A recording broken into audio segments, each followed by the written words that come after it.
Hey everybody, I'm back with this Tartarus V2 that's done. Oh, I cleaned this out and then the alcohol dries and I see more junk. Anyways, I'll finish that. Whoops, bumped it. Okay, coming off the last video, it's gonna bother me. It's nasty. The last video where we did the internal wiring. I've got it all back together. And I just wanted to talk about a few things and then we'll plug it up. So the first thing when you're reassembling this, if you remember this factory cable, you can see it here, but internally it's like right here, and then the JST plug for the main keypad PCB is like right there. When you are seating this side module, you kind of have to put it down and then rotate it back. Depending on how much slack you had on the wiring for both those things, you're going to have some slack in the bottom beneath this, like some slack wire loops. That's a little bit unavoidable because of how you have to move things around. You need some slack, otherwise it's just impossible to position things and put it back together. Be careful when you're seating this because you can pinch those and sever them or crimp them. And the results of that will be intermittent power or intermittent operation. And so just it's fun to figure out what's going on when it lights up and then doesn't, and then lights up again and then doesn't. So just be mindful of that. But other than that, yeah, so I think that the cosmetic result of this is pretty great compared to my previous versions of the mod. Yeah, there's a little bit of a ragged hole. Ragged's a strong word, but I mean, it's not... obviously, it doesn't look factory. But it's super ergonomic. Like, this is super low profile. And if you wanted to, you could put one of those little rubber hats on it, but that's Joycon. The only custom plastic that we ended up using was that harness that this Joycon is sitting inside of, which is pretty cool. Previous versions of the mod had like 3 or 4 or 5 pieces of plastic that we had to 3D print. Now there's just one. And there's just a lot less hot glue on this side. This is screwed in.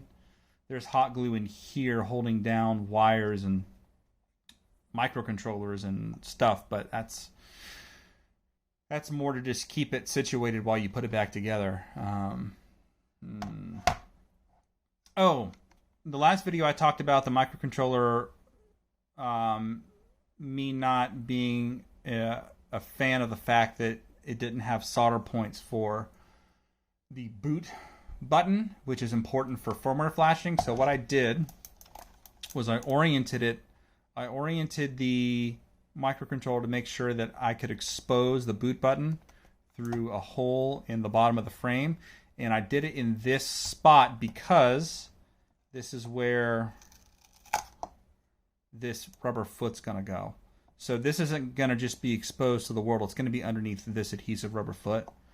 I think that that's a pretty good compromise, considering the fact that the alternative is finding a completely different microcontroller, which is a pain in and of itself, or using a full-size Pico, which is unlikely to fit. But if you can make a Pico fit, go for it. If you can find a different microcontroller that fits, that has solder pads for that, great. If you want to do it this way, I think this is also fine. But yeah, there we go. So let's just plug this up. So again, you know, you've got all the guts. This stick has its own microcontroller that's going to a USB hub. The factory device is also going to the same USB hub, and the factory cable was wired to that hub as well for the out. So we've got one cable. I'm going to plug it up, and this should just fire right up. Oh, and I'm going to tilt it this way so you can watch the boot sequence for the LED that's connected to the microcontroller. And there it goes. Boot up sequence. And there we go. We're good. This is a modded Razer Tartarus V2 with a Joy-Con style Hall effect stick, internal USB hub,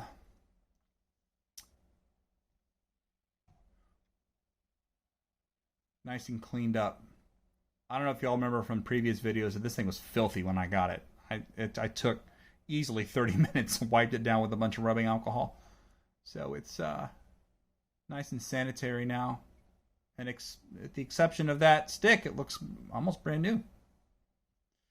So I'm just gonna put the feet back on, do some testing, maybe some software updates, and we're good. I'm strongly considering, like I'm probably going to do this. The current firmware for the microcontrollers for this and the ToughPad is based on CircuitPython, which is totally fine. I know Python gets a bad rap for being slow, but I just want to say that MicroPython, which is what CircuitPython is based on, is a feat of engineering. They've taken a slow general purpose language, and created a interpreter and framework runtime for it that can run on microcontrollers. Granted, they're modern 32-bit multi-core ARM chip microprocessors, but still, that's quite a feat. So CircuitPython is fine. I've done benchmarks for this and the ToughPad running CircuitPython. I'm not hurting for speed. Like I have to rate limit it actually in the main loop, otherwise it's too fast. So I'm not that worried about it in terms of speed. I'm a little bit worried about it in terms of memory usage, because even though the CPUs, these little ARM CPU cores, are fast enough to run CircuitPython, there's still not a lot of memory. So now that TinyGo is on version 0.28 as of this week, I believe it was this week. This is June, like the week of June 16th, 2023. They released V028 that has the HID joystick composite device changes that I was waiting for. I've been waiting for a while for them to implement. And I'm going to play with that and make sure that it does what I need it to do, so I can expose a composite device over USB HID, which is what I need for this and for the ToughPad. Otherwise, TinyGo, just based on the documentation, does everything that I need it to do to implement this little simple analog mod on this microcontroller and the ToughPad. So I'm going to play with that. And I get to write Go. I love Go. And TinyGo is LLVM, spits out really tiny binaries, really efficient memory usage, especially if you're careful and you put things on the stack. You can be really, really efficient with it. And it's not... I won't have the development overhead that I would have with something like C or with Rust, because I also looked at doing embedded Rust, which would have been blazingly fast, but it's Rust, and the dev hours that would go into that would be a little bonkers. I could write the same thing in Go as fast or faster as I wrote the CircuitPython implementation. So I'm excited about that. That should be coming. And because I've got the thingy here, that I can do that, and I can email this guy and say, hey, try this new firmware, and he can do it. No big deal. So just look out for that. That'll be fun. I might do a video on that implementation. I might do a video on benchmarking the CircuitPython firmware versus the Go for that. That'd be fun. We can see you have similar languages, not similar languages, similar firmwares in different languages running on the same platform. That'll be fun. I probably will do that. That'll be weeks to months in the works though, because of the dev effort that would go into that on top of everything else that I have to do. But I just wanted to shout that out because it is going to happen. It's just a matter of time, especially now that TinyGo supports what I needed it to support. And as much as I do like CircuitPython and I respect what it's accomplished for the embedded ecosystem, for the embedded market, I would prefer something that's more memory efficient. So TinyGo gets me that. I get memory efficiency. I get more than adequate execution speed, and I get the ease of development that comes with writing Golang. So I think it's the perfect confluence of variables for my projects, and I would love to show that off once it's ready. So I'll stop rambling. I think it's clear that what's going on with this mod. If you followed along up to this point, you should have a working mod.